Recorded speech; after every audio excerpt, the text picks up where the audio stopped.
everyone, welcome to Health by Jessica. Today we're going to talk about cholesterol. I think most of us have gone to a doctor, we've had our health check, and we've been told that we have high cholesterol.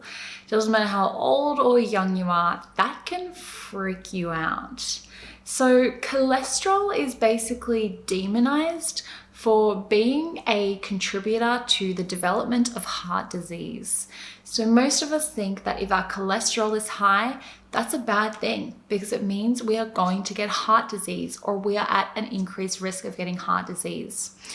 The scarier thing is if you have heart disease in your family and you have high cholesterol, more often than not, you are going to get put on medication to bring your cholesterol down. So I wanted to create this video so we can talk a little bit about what cholesterol is and what it actually means if you get told you have high cholesterol and how you can work out whether or not that's actually a bad thing. Because think about it, cholesterol is essential for life. If you had no cholesterol, you'd be dead. So is having too much cholesterol or high cholesterol really a bad thing? Or is that a bit oversimplified? And can we break it down to find out a little bit more about what cholesterol does and the roles it plays in our body and what our true risk of heart disease actually is based on our cholesterol panel? So this is something I do with clients all the time. As a dietitian, I often get doctors referring their patients to see me because they've got high cholesterol and the doctors and the patients want to bring their cholesterol down. But the first thing I do with patients is I get out their cholesterol panel, so the blood test that they had done, and we have a look at the cholesterol profile and talk a little bit about what it actually means and how it relates to diet. So if you have a cholesterol panel at home, so if you've had your cholesterol ran recently and you have the results, stop this video and go get them now. And you can sort of follow along as I'm talking about it. So the first number you will see is total cholesterol. I always skip over this one because total cholesterol is literally just all of the cholesterols. Well, not all of them just added up, but it doesn't tell us anything. It's cholesterols added up, the good, the bad, the ugly, all added together. So just ignore total cholesterol. Doesn't mean too much to us right now. You will also see HDL. HDL cholesterol is what we typically know as being the good cholesterol. Now, there's quite a lot of evidence out there to tell us that if your cholesterol, your HDL cholesterol is nice and high, so around 1.5 or above, then your risk of heart disease is low. So based on your cholesterol panel, if you've got an HDL that's nice and high, 1.5 or above, then you have a lower risk of heart disease based on your cholesterol panel. Doesn't mean you are exempt, it just means your risk is lower. Now, on the flip side, if you look at your triglycerides number, so your serum triglycerides, that is literally the fatty acids that are building up in your bloodstream. Obviously, we want that number to be super, super low because you don't want fatty acids just building up in the bloodstream. That means you're not really burning any fat efficiently. You want the fatty acids to be nice and low, and that tells us that when there's fatty acids in your bloodstream, your body is burning the fat nice and efficiently. So with triglycerides, we really want to see a number around 1 or below 1. That tells us we're burning fat efficiently. And when you have your cholesterol profile run, you should be fasting. You should be at least 12 hours fasted. And when you're 12 hours fasted, you should be burning body fat or fat in general because you haven't put any food in the tank. So you should be burning fat efficiently. If you're not and your triglyceride level is high, that could indicate insulin resistance, which is a physiological process that takes a long time to develop and it can actually block your ability to burn fat for fuel. So if that's you, I would suggest seeing a dietitian or someone who can help you rejig your diet a little bit to help teach your body how to burn fat for fuel and to help improve the insulin sensitivity so that you can reduce your triglycerides. We didn't talk about how to increase HDL. So if your HDL is low, if it's below 1.5 and you want to increase it, a really quick and easy way to increase your HDL is to eat more healthy fats.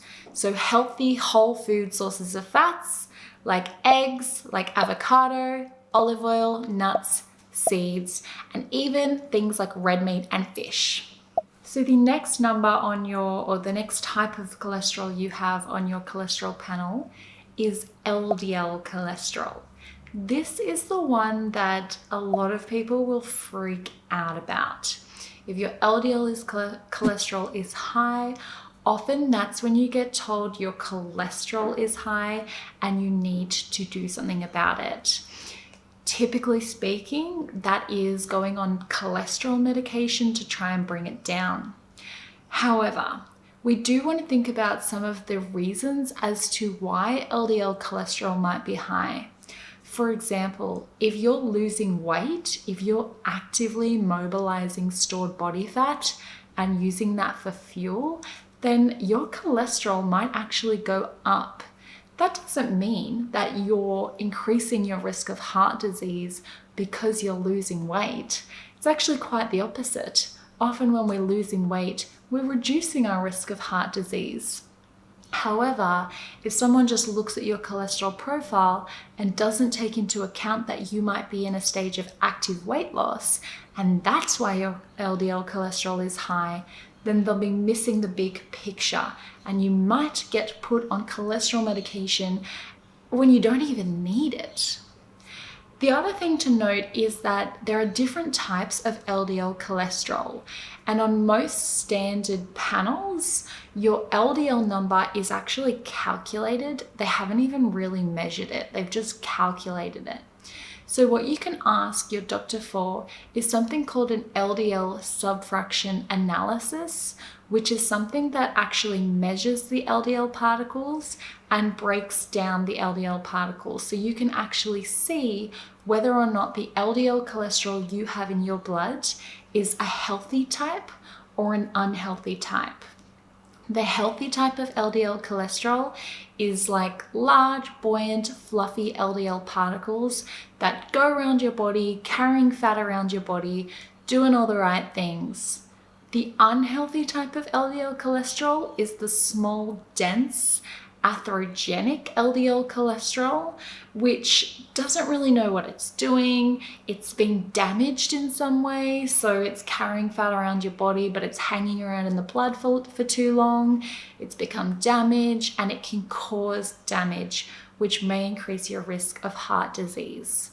So when you just get a standard cholesterol panel done, you can't see what types of LDL you have. So if someone tells you your LDL cholesterol is high, you've got to go on some medication, you've got to do something about it, the first question you should ask is, can I get an LDL subfraction test? Can I actually see what type of LDL I have in my blood? Because a lot of the times it may be high, but it may be the good LDL cholesterol and your risk of heart disease isn't increased. I, for example, have high LDL cholesterol, but I've gone and done an LDL subfraction test and I know that my LDL is healthy LDL. It's pattern A. So my risk of heart disease based on my cholesterol panel is quite low. And I have improved my diet and worked on my diet to ensure that I have a really healthy cholesterol profile, but it didn't involve me eating less cholesterol. It didn't involve me eating less eggs. It just involved me turning my body into a fat burning machine where I am reducing my risk of damaging the LDL particles or causing oxidation in the blood. So I hope this video has been quite informative for you. The moral of the story is if someone tells you you have high cholesterol, ask them to print out your cholesterol panel, get them to give you the actual numbers so you can go through and have a look what types of cholesterol you have that are actually high and what types of cholesterol you have that might be low, and then make your own goals based on this. Also, the last thing to remember is that cholesterol is not a disease. So even if you don't have a very healthy looking cholesterol panel, don't get too concerned about it. Just use it as a baseline and go see a health practitioner who can help you do something about it and reduce your risk of heart disease based on your cholesterol panel.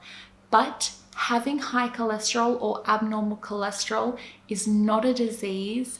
It's just a risk marker of disease.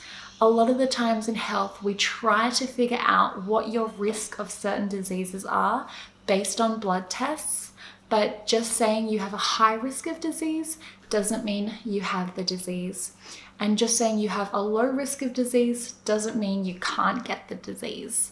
So if you have any questions about cholesterol, please comment them below. Please get in touch with me. And if you'd like me to help you go through your own cholesterol panel and see what this means for your health, you can certainly book a Skype or phone consult with me, and I'd be happy to do that.